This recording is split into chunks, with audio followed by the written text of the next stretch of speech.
Thank you. I love the enthusiastic response. I hope everyone's had a great day here at the conference. I know I've certainly enjoyed meeting folks and hearing all of our fantastic speakers present. My name is Meghann Burke, and I am an attorney here in Asheville with the law firm of Brazel and Burke, and I also volunteer as the legal team leader for Campaign for Southern Equality. And I have the distinct honor and privilege of sharing the stage with these four fabulous individuals who you'll meet in just a second. This is the plenary, and I'll be asking some questions, and certainly welcome if any of you, as we talk, have questions. I'd be interested to hear what those are. So we'll start immediately to my left with Holiday. Good afternoon, y'all. Let me get my mic situated here. My name is Holiday Simmons. I live in Atlanta, Georgia. I work for Lambda Legal. ATL in the house. All right. Yeah. I work for Lambda Legal, which is LGBT civil rights law organization. We're a national legal organization, and I run the community education program. So a lot of trainings, workshops, writing curriculum, and being a part of coalitions, which I'm also part of the Solutions Not Punishment Coalition, which is a local coalition in Atlanta that is a trans-centered anti-violence organization working against police violence.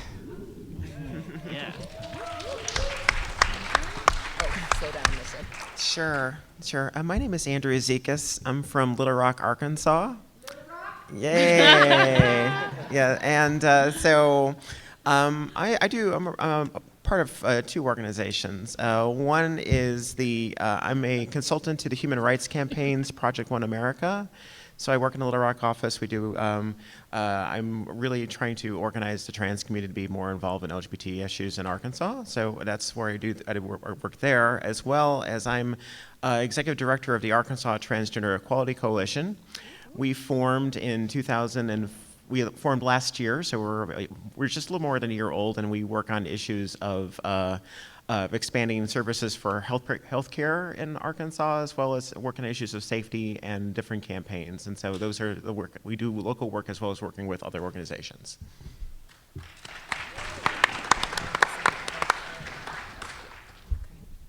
Hi, I'm Kelly Durden. Oh, I feel like I can't hear me. Thank you. Oh, gosh. Okay. I'm Kelly Durden. I am an attorney at Legal Services of Southern Piedmont, but I was formerly the managing attorney of the LGBTQ Law Center in Charlotte, North Carolina. Okay, what? Okay. The Law Center focused on helping, I would say we targeted our services to trans people of color, providing direct legal representation and mostly doing the work that affected the trans community the most.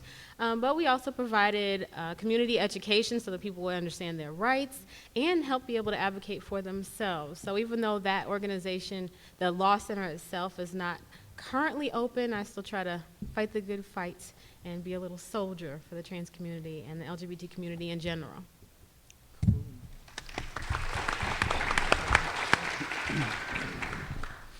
I'm Allister. I live right here in Asheville, and I coordinate the Transgender Health Program, which is a part of WNC Community Health Services, which is a health clinic primarily serving uninsured, underinsured, undocumented folks in the Western North Carolina area. And we are seeking to provide trans-competent medical care, but also address other needs that might be present, such as helping folks with name changes, gender marker changes, getting people hooked up to support groups, helping people explore trans-affirming housing options, homelessness resources, really sort of anything and everything outside of the medical scope that folks might need. Well, thank you all. Such a fantastic panel that we've put together here, and thrilled to be able to hear a little more from each of you. And we'll start with sort of a big picture question, and I've certainly got some things I'm eager to talk to y'all about. And I also want to preface my questions by saying that when I use the term trans, it's my intention to refer, as we sort of put this in the booklet that we've got, to transgender, genderqueer, agender, non-binary, gender non-conforming, two-spirit, gender fluid, bigender, and any other self-identifying category that might fit under that umbrella term. So I hope you'll you'll allow me to use that shorthand. So the first question I've got, I'll start with you, Allister, at the other end. What is your motivation for the work you do? All right. The motivation for my work, I think, has been my own personal experiences with trying to find and access healthcare in this area, but also coming across many, many, many people who have not been able to find and access that type of care in the South, and not knowing where to go for resources and not being able to find the information other than just sort of word of mouth from other people who have been able to find resources. So I think it's incredibly important in areas that are not big cities, where we don't have centers, for example, that there's an awareness of the resources that exist and that people are able to network and pass that information along to one another. One of the things I'm really struck by is that on this panel we have folks from a lot of different backgrounds. I think, Holiday, you've got a master's in social work. You're looking at it through the health lens, and you're doing advocacy work in Arkansas, Andrea, and Kelly, I know you're an attorney.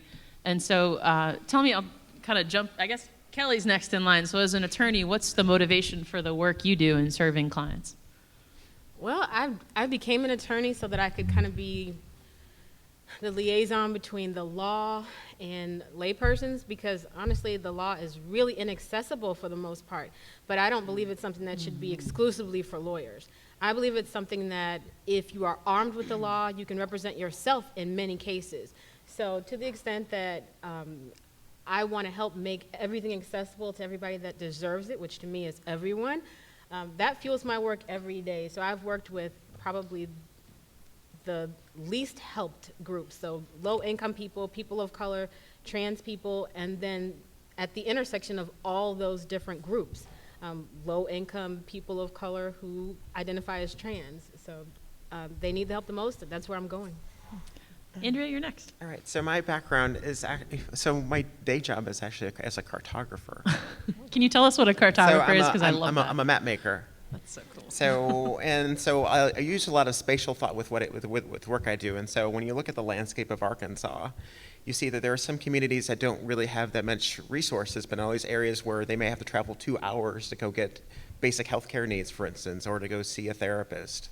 And so part of the work that really stimulated me was the idea that people shouldn't have to travel that far to get basic health care. People shouldn't have to travel that far to get a name change, for instance, and to make that accessible for folks around the state. And so I came from a very much of a spatial kind of concept of looking at things and trying to fill in the gaps that we saw in the state. So, and my background is also in journalism, so I'm a very curious person. So as someone who, as a journalist, you're kind of a natural researcher. And so I find the combination really helpful, and I come from a different perspective when I look at things from that. So it's much more a broader, much more of I see Arkansas as a place where, based in Little Rock, I can connect with anyone else around the state in 3 hours. So so I'm in a great place to do it. I feel like the resources are there, and just to make those connections. Holiday, how about you? Sure.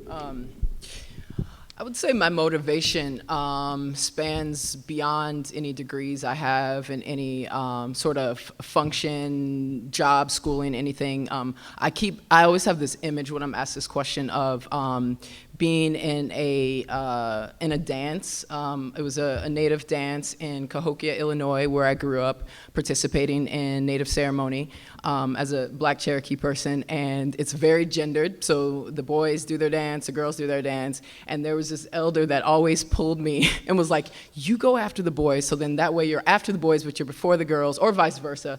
And now we would call that two-spirit. At the time, there wasn't language for it, and I think my motivation comes from spirit. It comes from my ancestors. It comes from, I think our purpose is to help balance out all of the imbalances of the world. And so you could do that with different vocations, different careers, different social movements, but the root of it is to act better as a species, to be more in sync with nature, to be more in sync with ourselves.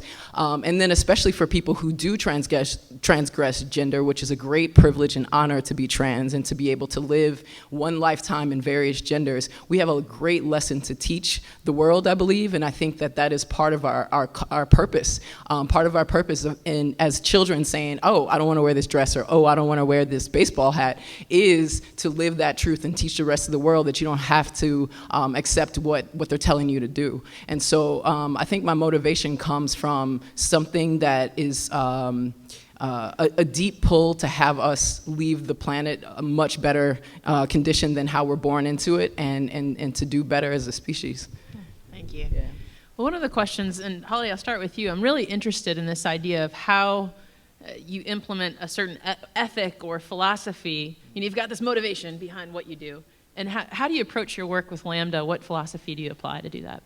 Yeah, so taking all of that and then working for a large, well-funded national legal organization, that means bringing spirit into everything I do, and not just giving people resources and tools, but also connecting with their heart. And so many of my workshops, we build an altar beforehand, we smudge the place, and especially if I'm training service providers. So these are gatekeepers that so many of our babies, so many of our siblings have to go through just to survive. Social workers, foster care workers, medical providers, clergy people.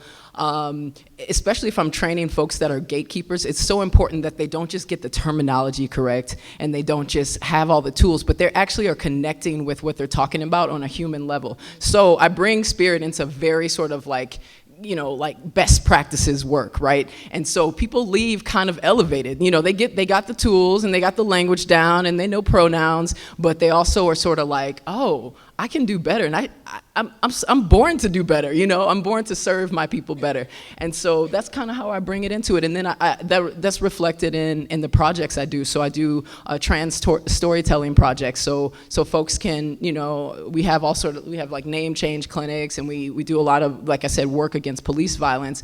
But then once you go home at night, how are you falling asleep? Are you able to sleep? Are you able to get out of bed the next day? I'm talking about the whole self, the whole person. And so, I just try to wage that walk between, I guess, sort of like the Western way of thinking and all the rest of us, and also the A brain and the B brain, and make sure people are their whole self is taken care of. Andrea, you're a cartographer by day. Yes. An executive director. Yes. You're busy. I know. You're in Arkansas. I'm on 3 boards too, so I mean, on 3 boards, if yes, you didn't catch that. Yes, and I really just don't sleep, so yeah. And so you serve people in rural How are you areas. doing? So talk to us a little bit. I mean, you wear so many hats. How do you do what you do? What's your philosophy? How do you approach your work? So kind of 3 main things. So I think when I started really working on art tech, it was that instead of guessing what people wanted, I just asked them. And I think we don't do that enough. We don't really bring people together and ask people what they want, or what they're really going through. And so I did a whole process last year of just going around the state of Arkansas and just asking people. And that I learned a lot from that. And taking people where they're at, because different people are in a different stages of their lives, and so I never ask any more of people than what they can give. There's, my spiritual leaders have always told me, this is like, don't give 100%, give 10%, because you need to have something left over for yourself, or people will be coming for you afterwards. So and then one of the things that was really big is to build a table. Because if you don't have a table to go to, you need to form your own table. And once you have a table, then people want to come to your table.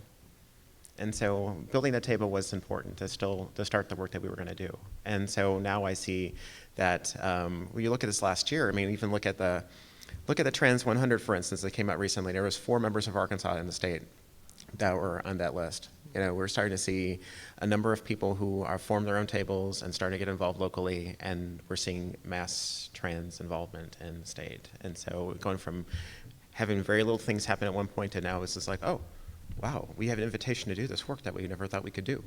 And so, and I think that's part of things. It's like that we do have the ability to change our own destinies, and it starts from within. And so it's really those main focus points is really what I've been working on. So, thank you. So Kelly, I know you're a fellow lawyer and also a mom. And I know previously your work was kind of more centered around LGBT-specific issues, and now it seems like you're serving a broader population of lower income folks. And I'm interested to hear, what's your philosophy in your new work? How do these things carry over from your previous line of work? And you talked a little bit about your motivation, but how do you put that into practice as a lawyer? Well, the population that I was serving before was hidden. And this is also a hidden population. And I can only speak to the LGBT community, specifically the trans community in Mecklenburg County. They were hidden and very segmented. The LGBT community in Mecklenburg County in general is very segmented. So to find the people who we really needed to serve and then ask them what they needed the most was the hardest part. From there, it's like, okay, we know what you want now. We're just going to go out and do it. So I do the same thing in the work I'm doing now, literally asking my clients, what do you need? And then implementing that, because guessing just doesn't work. As Andrea said, I mean, it's the best thing that you can do for your clients is respond to their exact needs. And if I'm equipped to do that, I'm going to do it. If I'm not, I'm going to find somebody who is. So now I serve an immigrant population who is hidden, literally hidden, and invisible on most levels to a number of different agencies. So to seek them out, meet them where they are, and provide the services they need for free that's the only way I know how to do it. Allister, you're next. You do some fabulous work at Winches, a local organization trying to give folks access to healthcare resources, is my understanding, and certainly I would love to hear you talk a little bit about how you implement your philosophy in your line of work and the advocacy work you do. I think I would echo a lot of what Holiday said about viewing people in a holistic way and approaching care in a holistic way, and making sure that a whole series of needs are being met and addressed. So rather than just saying, okay, we have this clinic and we're going to make sure that everyone who wants hormones can get hormones. Saying also, okay, how's your housing situation? How's your employment situation? Do you want to get hooked up with a therapist? How's your family handling this? Do you want someone to talk to your family? Do you want someone to talk to your family with you? And just really, making sure to address all the areas where someone might need care in order to be a happy, healthy person, and not just looking at it through the lens of medical care, and this is what we're going to do for you medically. So just really being open to a vast array of needs. And also a big part of my philosophy is trying to build a much bigger network of providers and service agencies in this area that are not just centralized in Asheville, that are out in other counties and other areas. And I get calls from folks that are 3 and 4 hours away, wanting to come to our clinic for their primary care, because there are not trans competent providers in their area. And I do feel like there are a lot of service providers that are potentially really interested and exciting about working with trans folks. They just don't know how to do it, and they're intimidated and they're scared because there's this idea that trans medical care is extremely complicated, or in order to provide therapy to a trans person, you have to, have gone through years and years of specialized training, and just really empowering providers to understand that you can do this, and we really, really need you to do this. And, if you have a willingness and an openness to learn, please get on board and join this network. And there's actually been a really tremendous response to that throughout neighboring counties, which has been really surprising to me. But people want to learn, and the more exposure there is in the media and just in general, people are wanting to come into this work, which is really exciting. I'm going to switch gears a little bit and ask sort of an open question. Anyone can chime in with an answer, but the question is this: what is unique about advocating for the trans community here in the South? What are some of the challenges you've seen in your work, and also some of the assets and advantages to doing this work here in southern states? We can kind of define the South broadly. I can speak a little bit on that. I'm from the South. I'm born and raised in North Carolina. I think I maybe spent 5 years outside of North Carolina, and that was in maybe Georgia.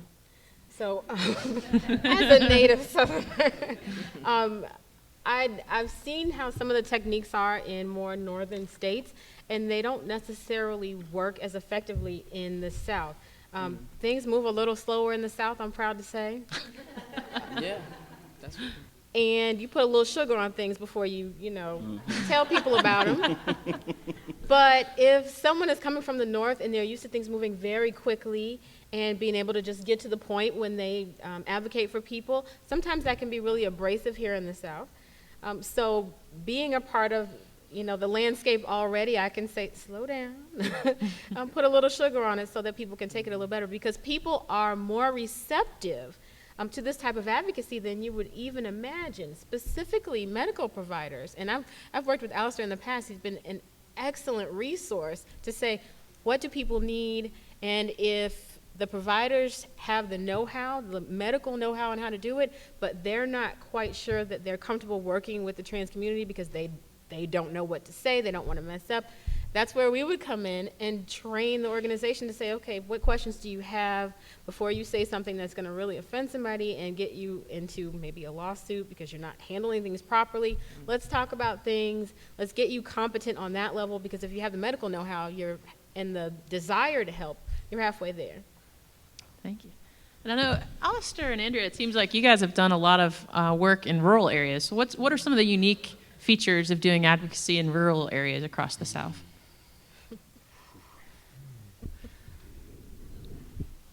Something I think that I've found to be particularly challenging is working with young folks, just because the schools that they're attending in more rural areas, there hasn't been a lot of exposure to gender nonconformity, and the school does not know how to handle it, or someone's employer doesn't know how to handle it.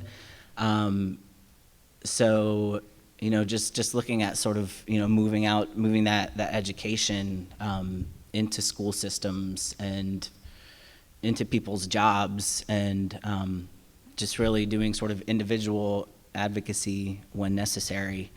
And also just the isolation factor, I think, is a huge component.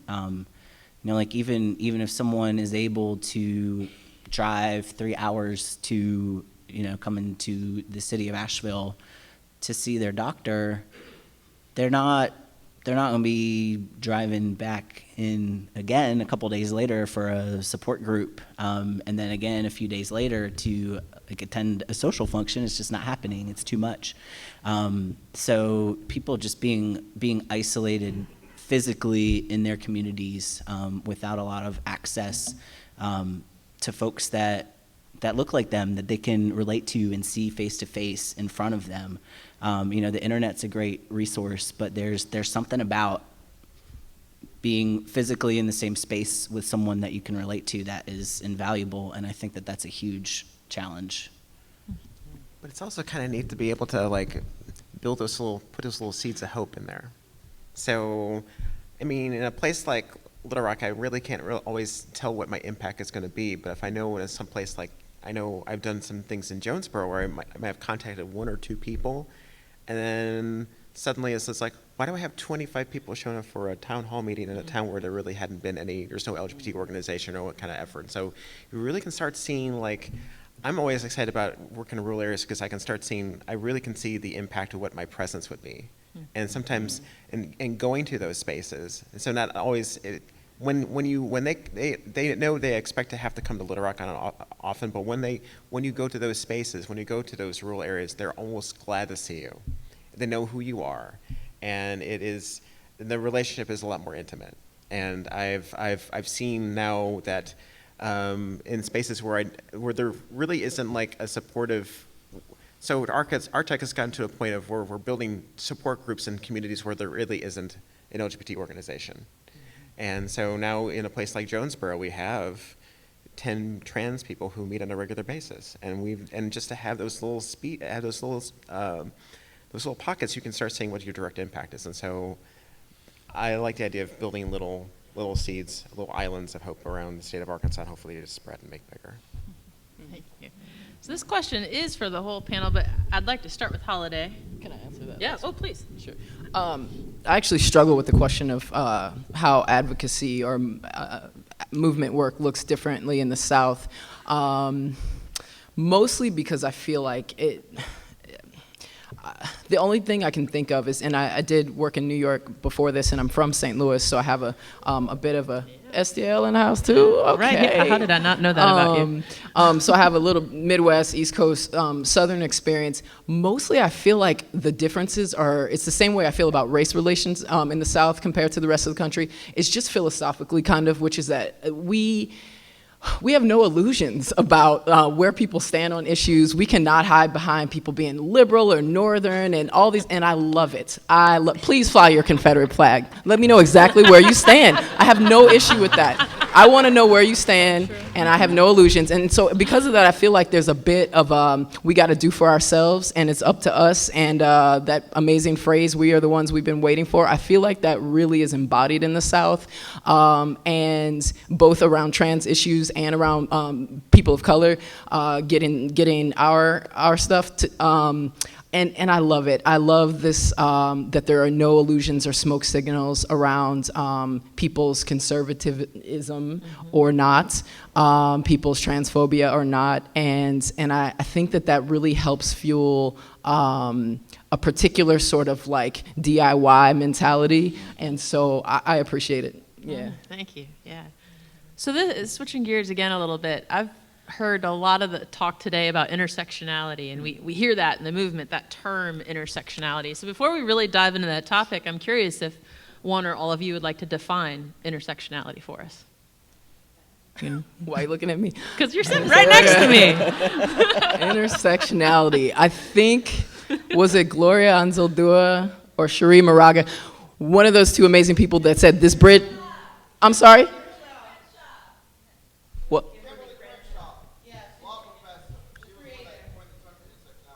Oh, but great, thank you for that. But I was just gonna say this bridge called my back. Who was that, Anzaldúa or Cherie Moraga? Both of them? Okay, Anzaldúa. This bridge caught my back. Please pick it up. That I feel like is a perfect embodiment of intersectionality. It speaks of bridges. It speaks of Venn diagrams. Picture the Olympic symbol of the multiple. I think y'all don't need the technical definition, right? I don't need to Google it, but it speaks to multiple identities that work all at the same time. It speaks to not entirely being in one box and not entirely being outside of it. You got a foot here, you got a foot there. It's like Twister. Thank you. Yeah. Anybody want to add to that? Establishment of common ground among people. So to be able to bring yourself in that space, and then to have yourself being validated and your experiences being validated, and also to having value in other people's experiences as well. Yeah, so a friend of mine and I did a talk about this in DC, and I would be disappointed if I didn't credit him for helping out with this idea of being able to bring people into a space and to have everyone's experiences being. Yeah. So how do you see that play out in your work? As we've kind of talked about intersectionality here, how do you see that in your day-to-day advocacy work? I don't think I had one single client doing direct services that didn't cover at least two of the areas that had the most need. It was mostly trans people of color who were of low income. And so if someone just came in and said, so I just need a name change. Okay, well, why do you need a name change? Well, because I need to get a job, and since my driver's license doesn't match what name that I'm going by, I need this. I need it today.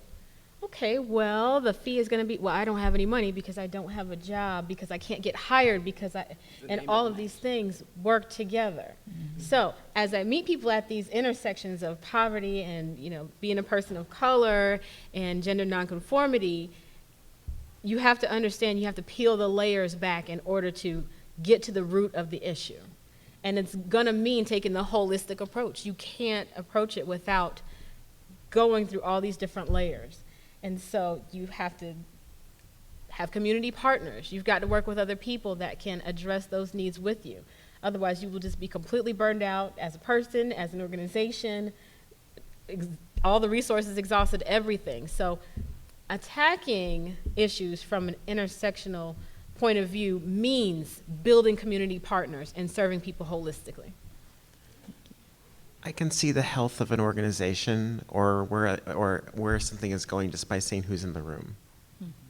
And I think that's one of the, so I mean, and I'm seeing right now where when I was first starting the work I was doing, where I would see that there wasn't any place for, in some of these organizations, for persons of color or for trans people.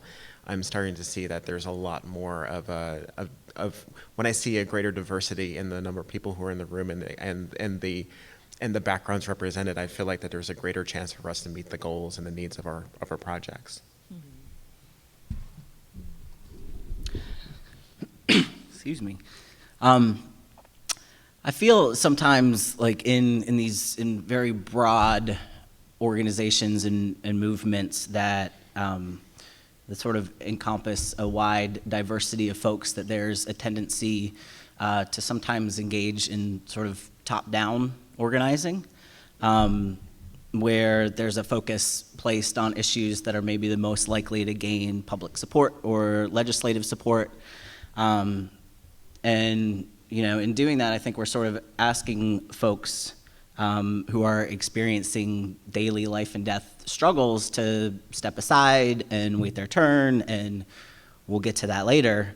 So then we have, you know, issues of trans homelessness and trans women of color being murdered at pandemic rates, and this is not being addressed. It's just sort of being pushed to the side because it's not sort of like, you know, a glamorous, all-encompassing issue that the public can get behind. So I think, you know, as long as we have this lack of recognition that securing the rights of folks who do have class privilege or do have race privilege or do have identity privilege does not necessarily translate to securing rights for everybody, then folks are just going to keep getting pushed aside, and, you know, not looking at these intersections is keeping us from having an inclusive movement where everyone's getting their needs met.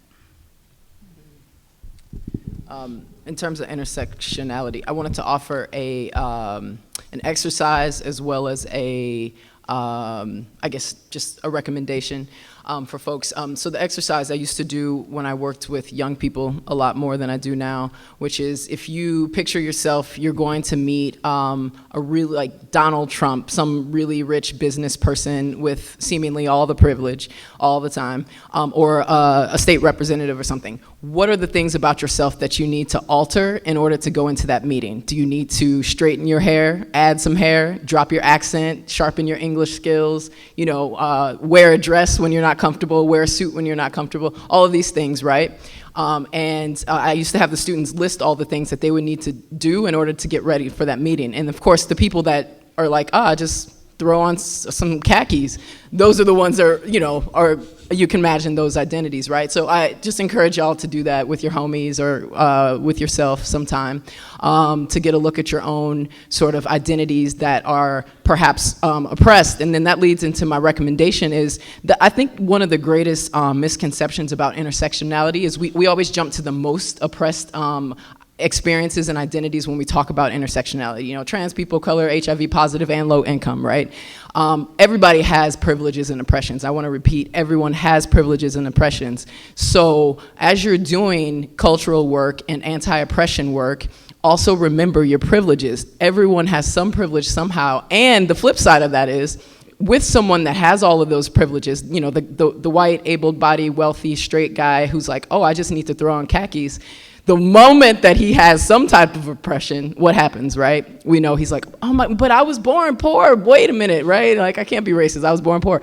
And that's what happens, right? And then we have a hard time articulating why that's not wrong. And then we're just sitting red-faced going, but you're still white and you're still this.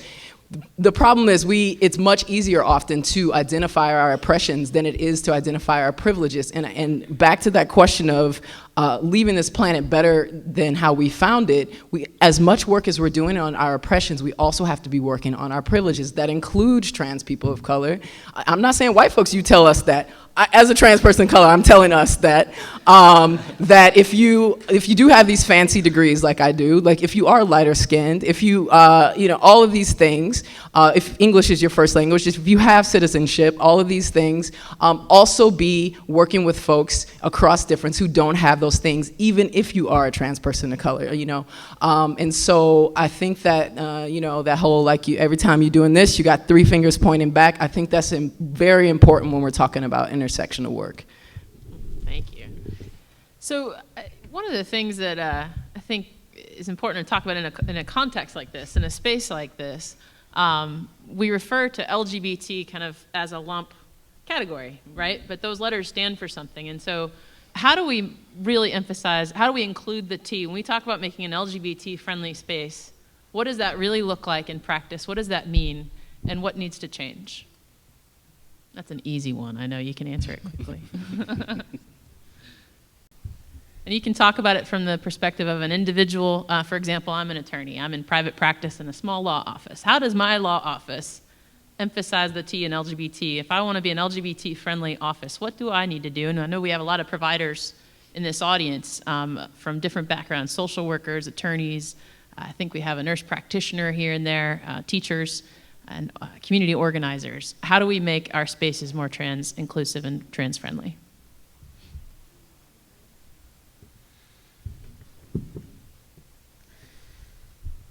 Okay. Well, I think one of the things that, I mean, to make sure that there's always accommodations for folks. And I like the idea of still accepting people where they're at in their lives. Valuing everyone's experience.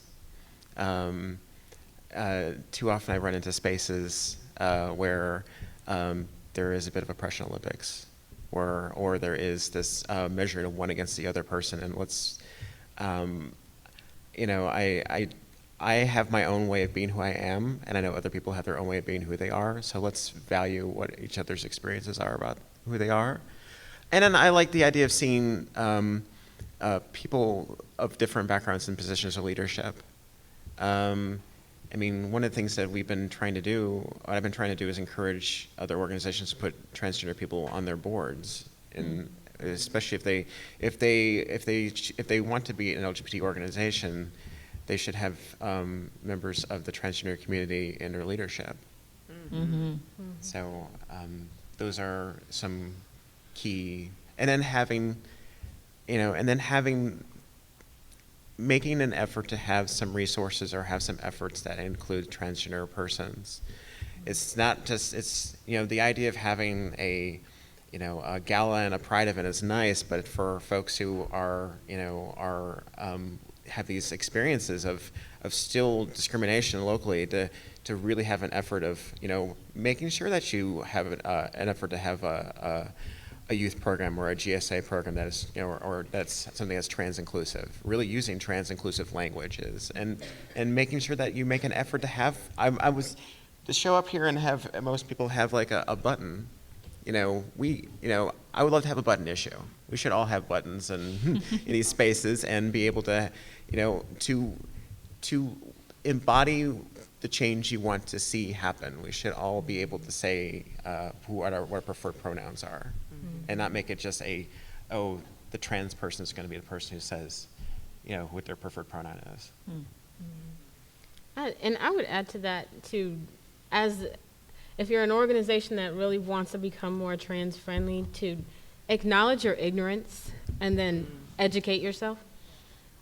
Because I think what I learned through my practice was that many people who identify as lesbian or gay, like, oh yeah, T too. Yeah, we know them because they're us.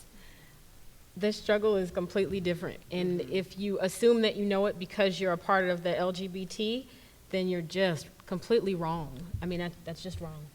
So to first acknowledge that you really don't know, acknowledge what you don't know, and figure out a way to educate yourself, but avoiding tokenism of the trans people in your life. Well, I know a trans person, and she told me everything. I know now.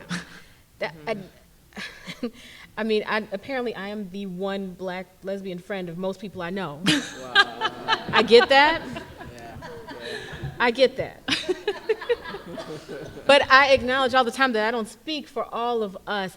And as you meet people who inform you of things that it's great that you know, acknowledge the fact that they're not the only voice. Yeah. And just take strides to avoid that. Speak to more people, get a diverse view of everything. I mean, it can't hurt to learn more. And I think that speaks to intersectionality too, is that, you know, there's such a huge array of identities and different spaces that folks occupy who are trans. And so you can't ask 5 trans people, you gotta ask a whole lot more than that. So just making sure that there's, you know, as wide of a representation of voices as there are different identities. And something that I've noticed working amongst service providers is a tendency to apologize or make excuses, but then not really do anything about it. So it's like, okay, it's good that you're sorry, and I understand your reasons, but just fix it. You know, like really just fix it. Like someone says something about your intake form, change your intake form. If you're making excuses about why you can't have gender neutral bathrooms, figure it out. Figure out how to have gender neutral bathrooms. Like, stop apologizing and just fix it. So that is what I recommend to any and all service providers. Thank you. That's great. Yeah, I see a hand up. I want to make a comment because I remember when I was in Alabama and I was having some physical issues going on. And I went to see my general practitioner, which was brand new for me. And she learned that I was a transgender woman. And at the time, I was still in the early stages of my transition. And she came to me after she had diagnosed me and gave me all medications and asked me the question, is it possible that I could take you out to lunch and have a general conversation with you? Because I would like to know a little bit more about. And I think with the question that you had asked the panel, that's what I would expect some of our professionals to do, to open the door to us, to all of us, but you mentioned the T, and wanting to know more information. I think that would be a warm welcome into the family. Thank you for that. And That's great. What I hear in that answer too is I'm thinking of the conversation that the courage it took for that physician to ask you, and the courage it took for you to say yes. And that it kind of takes meeting folks halfway, being willing to ask the question and being willing to answer it on both sides. Thank you for that. While I'm looking out there, so far, do we have any questions from the audience? Yeah. I have a question for the transgender issue. Has the panel, or has we, as the leadership of this community, evaluated where we have failed in stopping the suicide rate of our youth? And when we have a transgender young activist coming out of high school who is very much out in the public in Charlotte committing suicide, my question is, where did we fail this child? So I think Yvonne is asking, it's a heart-wrenching story, and I don't know that, it's really hard if anyone doesn't know the story of teen suicides and what causes that. I think for a lot of us it's a mystery to understand, and it's a heartbreaking one. But is the panel prepared to kind of talk about this epidemic, and I think it's an epidemic and tragedy of teen suicides, especially among trans youth, and what we can do to stop it? I think that the tragedy of Blake Brockington, who I think you're referring to, relates to the lack of spirit that I spoke of, and just we can have all the panels and the job fairs and everything, but even if you happen to get all those resources, all of that abuse that you've taken your whole life, verbally and physically, it still weighs on you. And so where I think we may be failing is in that spiritual component. If you're speaking, I think specifically to trans leaders, right? So definitely I want to expand that to the LGBT community in general, but even in the trans community, we get excited about more media visibility. Laverne Cox, excellent. We get excited when laws are passed. Atlanta just passed some, standard operating procedures for how the cops interact with us. This is great. When do we celebrate the wins? When people are like, you know what? I was gonna do this and I decided to live. We don't have Trans Day. Well, Atlanta actually first had the first Trans Day of Resilience last year, but we have days of remembrance. We have job fairs. We have name changes. We are not yet having an infrastructure that speaks to our resiliency, to our mental health, to our wellness, to our spirituality, and that's where I feel like our salvation really is. Because that way, even if the world is saying you're not, you can start to feel that you are, and then as you're finding those tangible avenues of survival, jobs, healthcare, all of these things, your spiritual fortitude is still being fed, and you know that you will. And that's not a fix-all. Depression is real, and we're not going to be able to save everyone, but I think where we're failing is in that mental health, wellness, and spiritual component. I see a couple of hands here. Yeah, I just want to respond to what you were saying. Winston-Salem, year before last, we had our first Trans Day of celebration, what we refer to as TDOC. We plan one every year, and what was phenomenal when we have those, we have things like trans musicians perform. It's all about positive imaging and creating a positive environment. And what is amazing is the vast number of people under the age of 25 show up. So what we do know, and speaking to that, is, and I appreciate you pointing that out, whether we call it resilience or celebration, the ability to find avenues for celebrating who we are, that we're artists, we're musicians, we're all kinds of people, and bring that together in a large form in some way, sends a message that I know would have made my growing up a whole lot easier, and can at least say to people, we see you. And young people respond. They show up in large numbers, and it's a powerful thing. If we could get where we did that on the regular, I would like to see what that world would be. And I think, Lee, your comments remind me of something that Shannon Minter, who was our keynote speaker last year at last year's conference, said something that just stuck with me so much. Shannon was citing, these tragic statistics about suicide and depression rates and alcohol and drug abuse. And he said, and look at all the things we've done. Imagine what we can do if we can overcome those things. Look at what we've done despite all that and what we're capable of. And that I've thought about that line quite a bit since then. I think we had a question in the middle of the audience, please.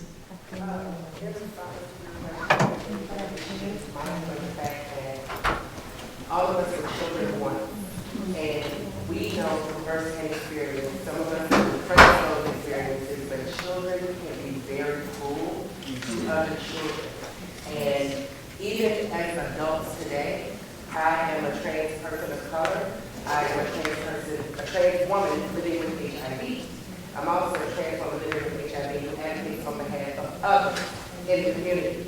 And in my own home, my family, they refuse to acknowledge the fact that I'm trans. They don't want to talk about the fact that I have HIV or the work that I'm doing. And they can be hurtful. But everything that I've gone through has made me stronger. I fought as a child to get over the stigma, discrimination, and racism that I faced. Not knowing that I would be in a position of leadership today. Not all of us are that resilient. And it is hurtful. It is hurtful, and it breaks my heart that some of us feel that the only way to end the oppression is to take ourselves out of the situation. And so, regardless of all of the support that Blake Robertson received, it's that hurt that was the end all. And the fact that Blake Robertson had a developing mind as a child and had developed their resilience yet.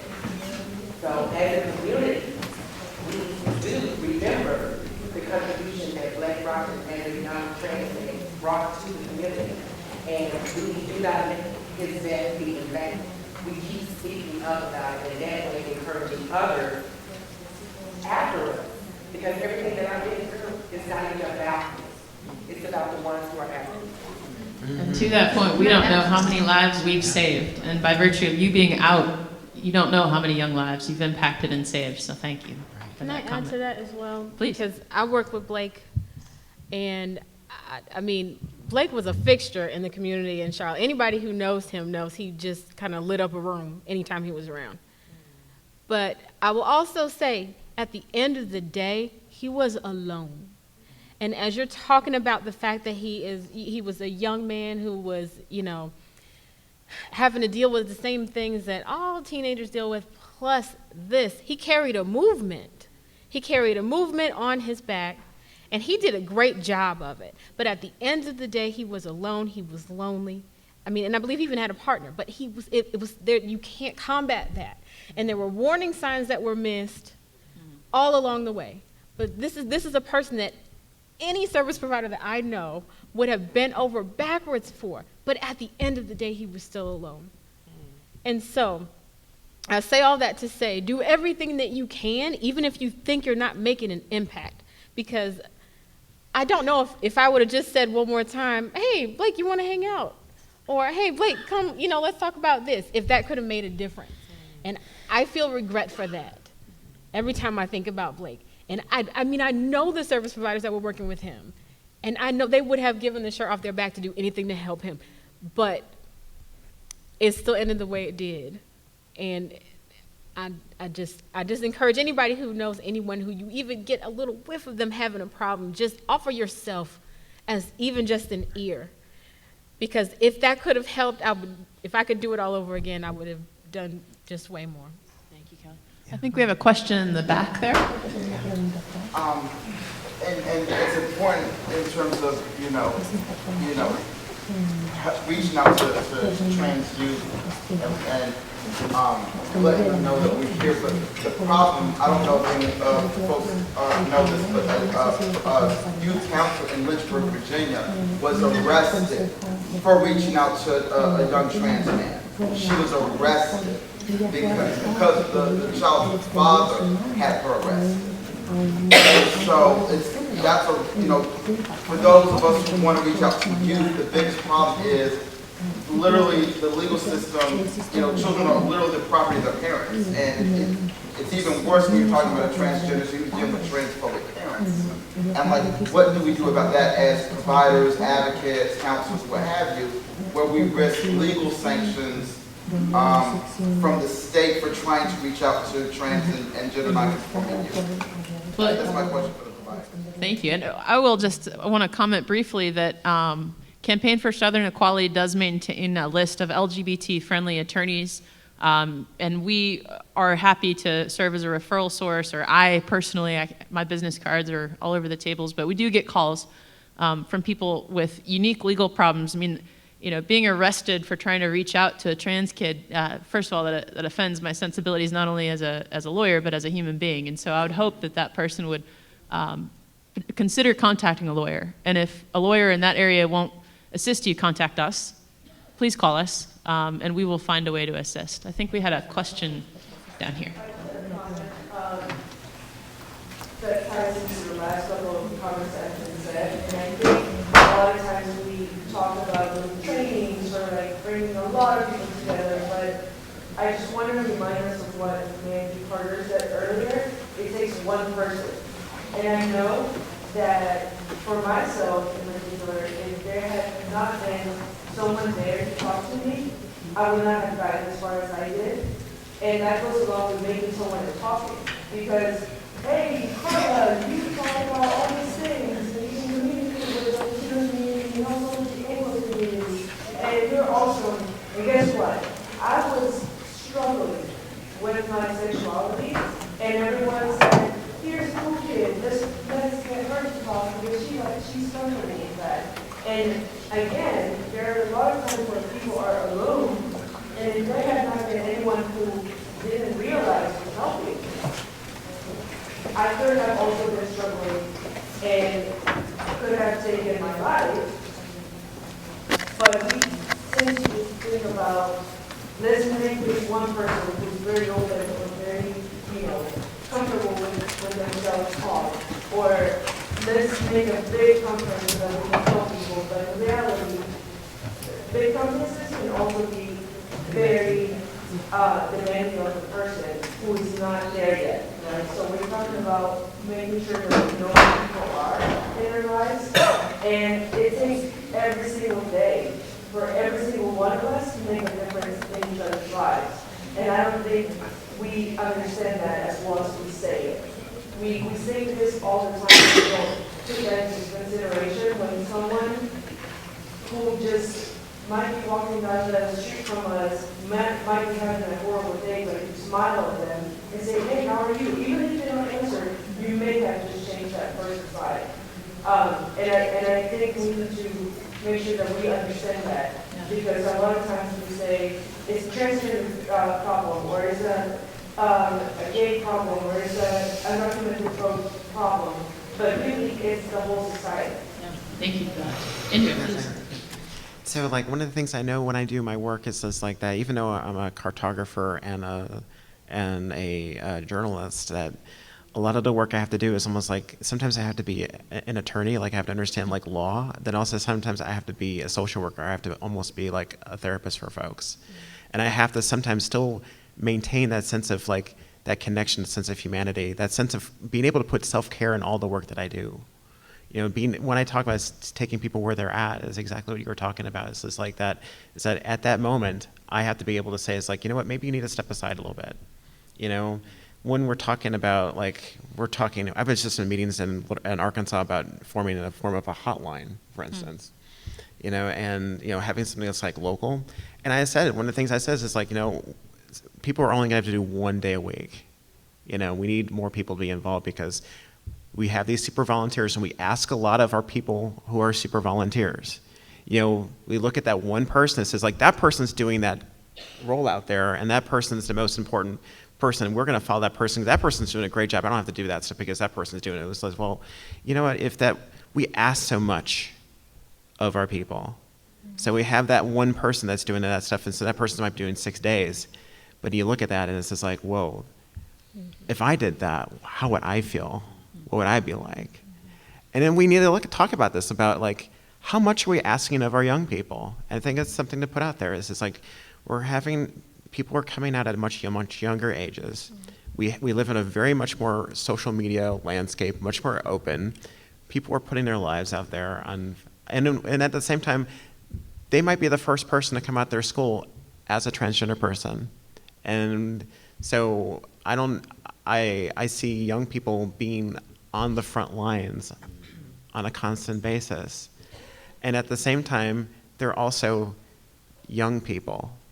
And a lot of us, if we've dealt with bullying through our lives, we've been almost deprived of our childhoods because we've been having to do adult responsibilities. And so it is incumbent upon everyone to take a role in this process. I took part in a campaign in Arkansas when it comes to talking to educators about my experiences with being suicidal as a teenager. I will openly say I attempted suicide at one point. I'm a person up here, and I understand that in my everyday of my life I have to take care of my own self-care, but we have to talk about it. We have to talk about suicide. We have to destigmatize it. We have to make it part of our regular dialogue. And if we each do our roles, then that role that we're expecting of that young person who's been that powerful person, that allows that person to be able to say, is like, you know what, I can take some self-care.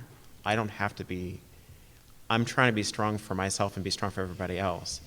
And we need to be able to be willing to show weakness and say, we're human. Thank you. So we're nearing the end here, and I just have one last question I'd like to ask of each of you, if you can answer it in maybe a sentence or two. What gives you hope? Whoever would like to go first. What gives you hope that change is possible and hope for a brighter future?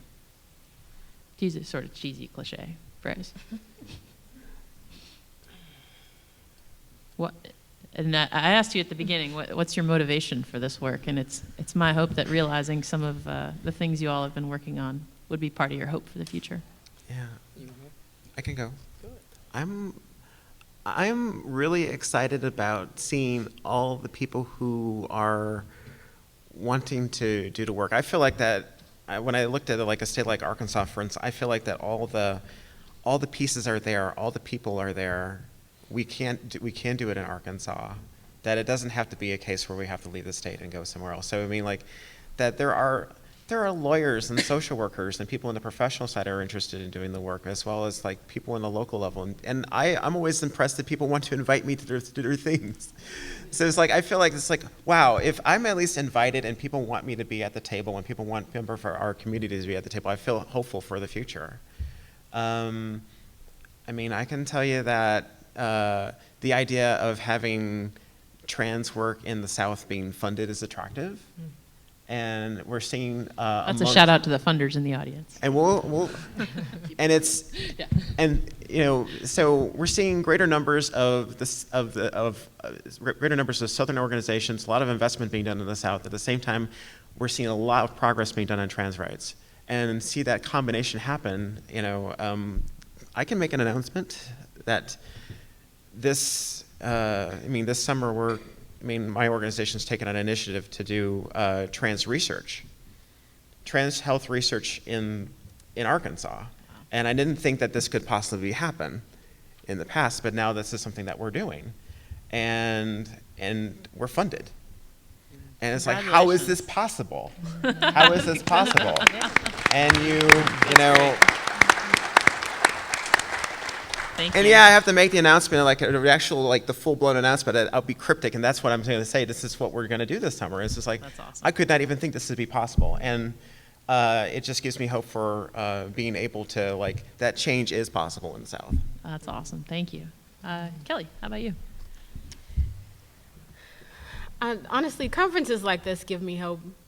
And people's enthusiasm to even talk about these issues give me real hope. The idea that I can remember when I first met Blake, just like, wow, who is that? Just a face that I hadn't seen before, and was really interested to get to know, working at a local 24-hour little, it's not really a diner, but like a little cafe. Seeing him then, and then seeing him years from that, and people in this room knowing him, that gives me extreme hope. I'd hate how things went, but I love that it's bringing some awareness to all the issues that are being faced here, and that fuels me to move forward. Thank you. Allister, go ahead. I think talking about young people has reminded me of what has been making me feel really hopeful lately, which is more and more I am seeing young people come in seeking care, and they're being brought in by their parents and their families. And this is something that is like blows my mind, because it's like, your parents like chose to bring you here, and these parents they're fierce, and they're saying, what do we need to do? What do we need to do? We need to do this as soon as possible. We need to get all these services. I want my kid to have everything that they need and feel completely loved and held in whatever choices they're making. And that is something that is absolutely incredible to witness. And then, making connections with these parents who are, saying, please, can we go have coffee? Can we talk about this? Can you help me understand how to best support my child, because I love them and I want to be there for them. And I'm like half the time trying not to tear up when I'm doing intakes with kids, but it is just seeing that shift and seeing that pure love of saying, I see you. I see who you are, and I love you and care about you, and you're going to get what you need, has been incredible. Holiday, what gives you hope?